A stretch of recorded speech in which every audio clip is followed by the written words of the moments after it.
It's the morning of moving day and you're stuck because your slide out won't retract. Well, I've been there before, twice actually. So this one tip might save the day. Plus a slide out preventive maintenance tip you don't want to miss. Don't go anywhere.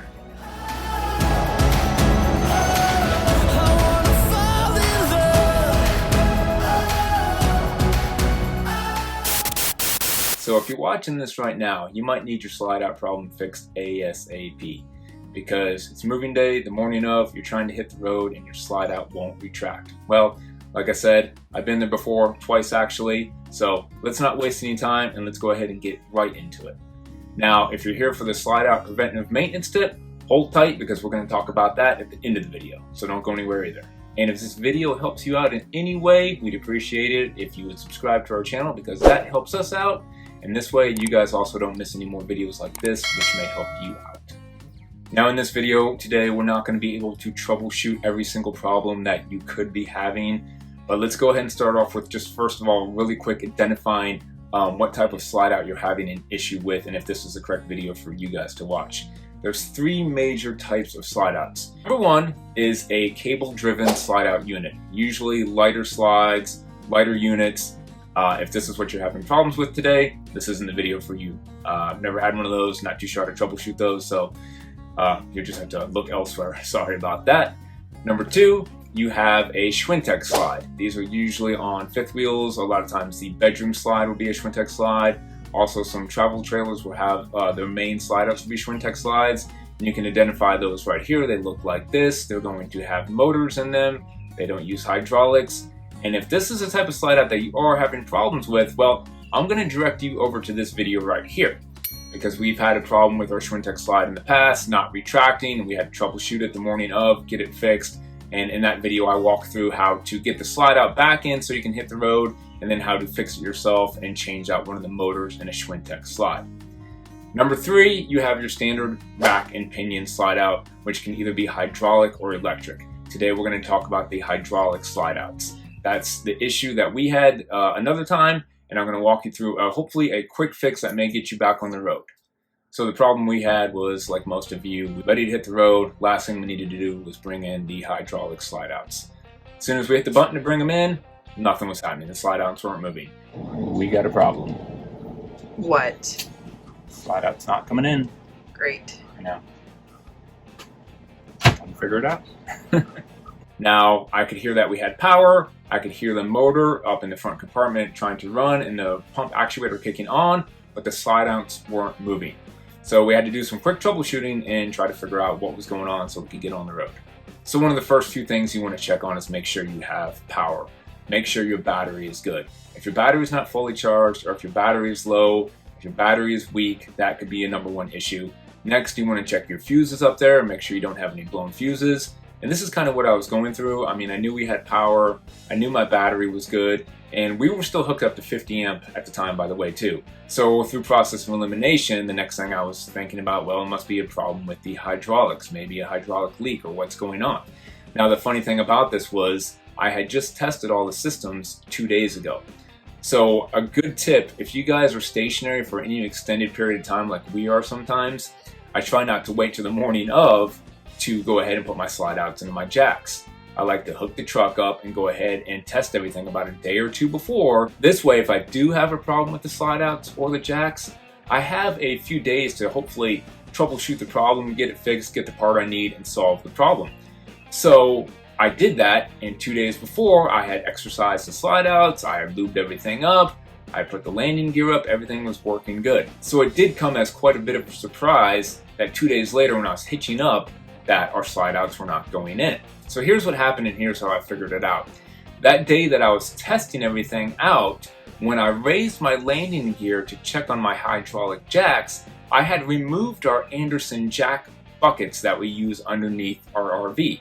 And we use these Anderson jack blocks to basically reduce how much leg is extended, because the less leg you have extended, the less shake and wobble you're going to have in your RV. Well, when I tested these systems out and I retracted all my jacks, I went ahead and I did not put the Anderson buckets back underneath there. I just went ahead and put the Anderson buckets away because I said, heck, we're moving in 2 days. I don't need to go ahead and put them back out. So when I extended my jacks, my leveling jacks went down a lot further than they had usually been extended. Didn't think much of it until the day of that we had the problem. And I thought to myself, you know, I know my hydraulic reservoir is a little bit low. And I had been meaning to add some fluid to it, but I didn't think much about it. Well, what happened was, with the legs being extended that much further, a lot further than they usually are, it basically used up more of the hydraulic fluid, thus emptying the reservoir, not leaving enough hydraulic fluid in that reservoir to operate the slide outs. And I told my wife, I said, you know what it could be? I said, it might be the problem of the legs being extended. And I looked at the reservoir tank and it was really low. So I said, let's go ahead and hitch the truck up. Let's go ahead and retract the landing gear and then see if we can put the slide outs in.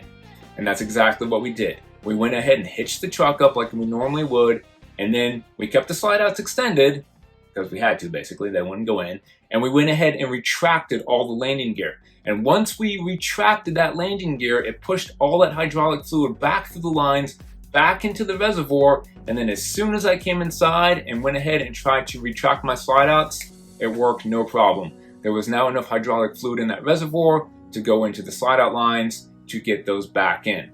Now, when we got to our destination, I went ahead and filled up the reservoir and topped it off, as you can imagine. And that's going to bring us into our preventive maintenance tip here in a minute. So again, if you're having problems with the hydraulic slides, go in, troubleshoot, check some basics real quick, make sure there's no obstructions first of all, make sure you're just not stuck or hung up on something. Check your power, check your battery, make sure your battery is good, and then check your fuses, make sure you don't have any fuses in the front compartment that may be blown, and then go on from there. Next, you want to check your hydraulic lines. You may have a major leak and not know about it.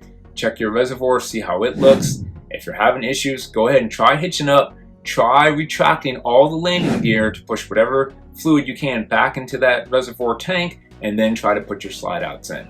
Hopefully this would solve the issue, get you back on the road, and then it's a quick, easy fix where you're going. You just buy some ATF, which is automatic transmission fluid, and then when you get to your destination, you just go ahead and top that reservoir off, and you guys should be good to go. Now, if this doesn't solve your issue and you still can't get your hydraulic slide out to go back in, you may have to do a manual override. I don't want to speak too much on this process because I've never done it before. Again, I do know that it's in the Lippert's owner manual. It should also be in your RV manual if you have it.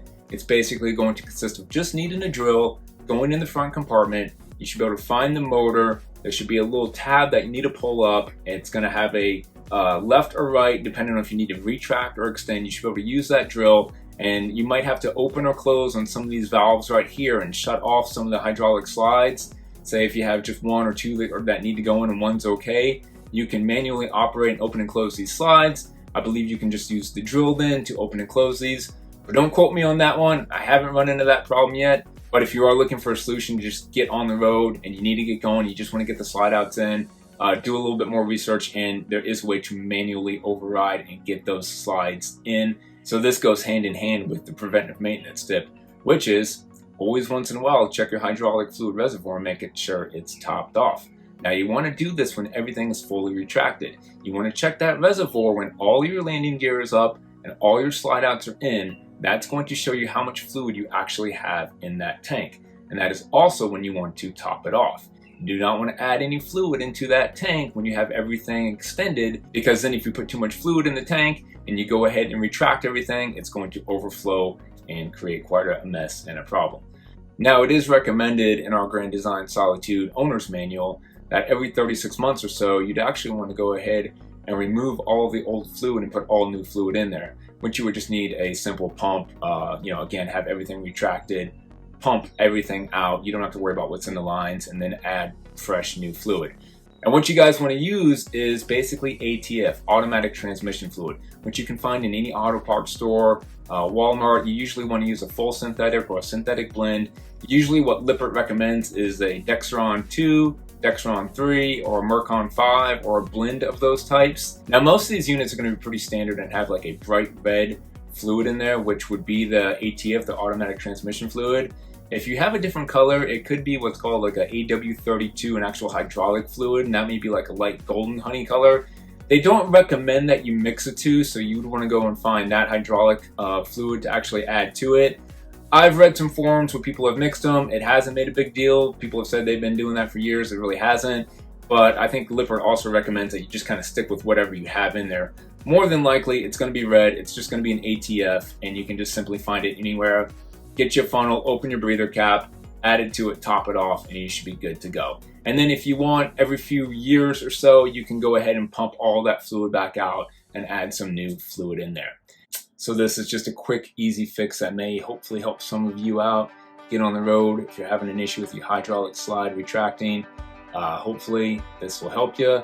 If not, try some of the other troubleshooting things. And then if you have to, look into manually overriding it to get it in so you can get where you're going. And then look into the problem further. As always, guys, we appreciate you watching. Remember, get out there, start your full-time adventure, because why wait? See you guys next time.